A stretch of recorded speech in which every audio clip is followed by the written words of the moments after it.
Santapan Harian 2023.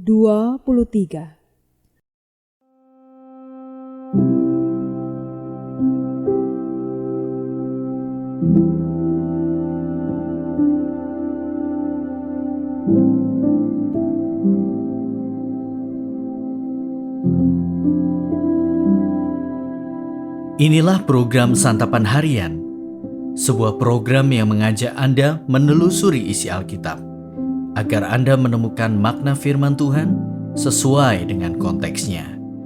Santapan Harian tertuju bagi Anda yang ingin memiliki kehidupan rohani yang segar, kuat, dan sigap.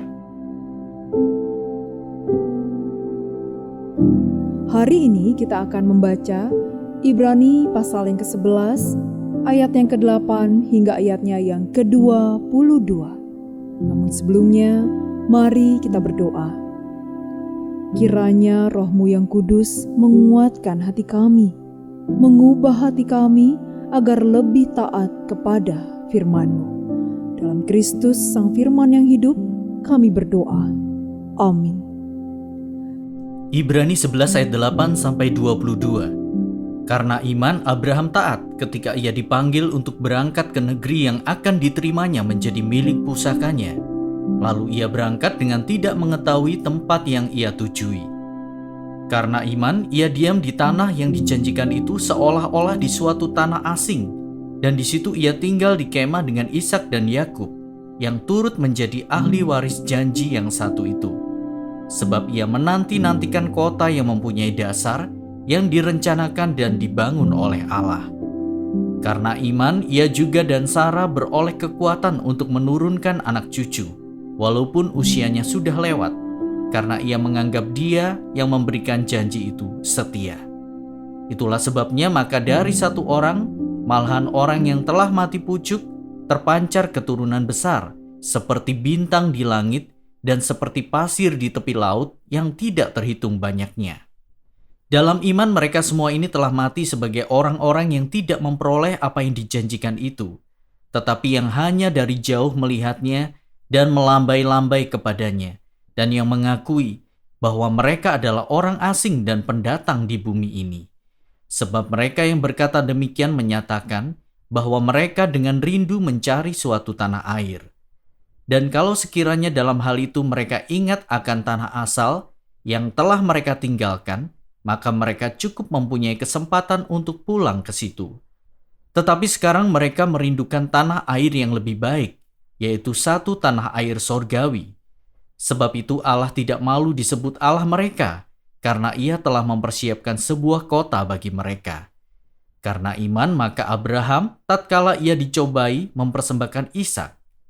Ia yang telah menerima janji itu rela mempersembahkan anaknya yang tunggal, walaupun kepadanya telah dikatakan, keturunan yang berasal dari Ishaklah yang akan disebut keturunanmu. Karena ia berpikir bahwa Allah berkuasa membangkitkan orang-orang sekalipun dari antara orang mati. Dan dari sana ia seakan-akan telah menerimanya kembali. Karena iman, maka Ishak sambil memandang jauh ke depan memberikan berkatnya kepada Yakub dan Esau. Karena iman, maka Yakub ketika hampir waktunya akan mati, memberkati kedua anak Yusuf, lalu menyembah sambil bersandar pada kepala tongkatnya. Karena iman, maka Yusuf menjelang matinya, memberitakan tentang keluarnya orang-orang Israel dan memberi pesan tentang tulang belulangnya.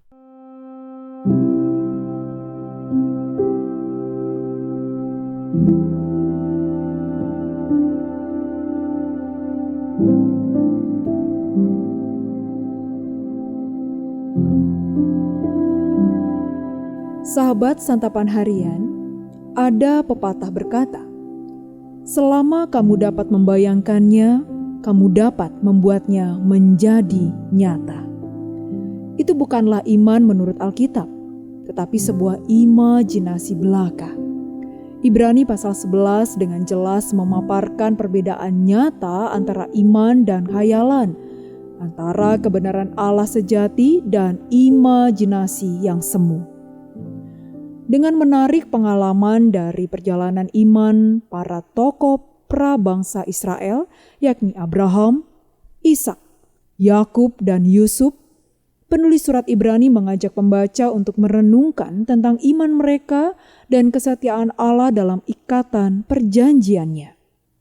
Abraham dan Sarah taat kepada Allah dalam berbagai fase kehidupan sehingga ia mampu menjalani panggilan yang sulit dan mencapai hal-hal yang terkesan mustahil.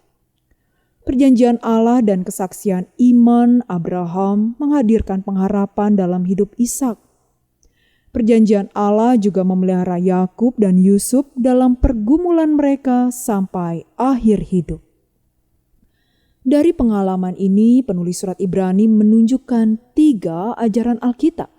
Pertama, iman harus ditautkan kepada Allah yang hidup karena saat kita mengaku bahwa kita beriman, kita harus percaya bahwa Allah benar-benar ada dan hadir dalam hidup kita.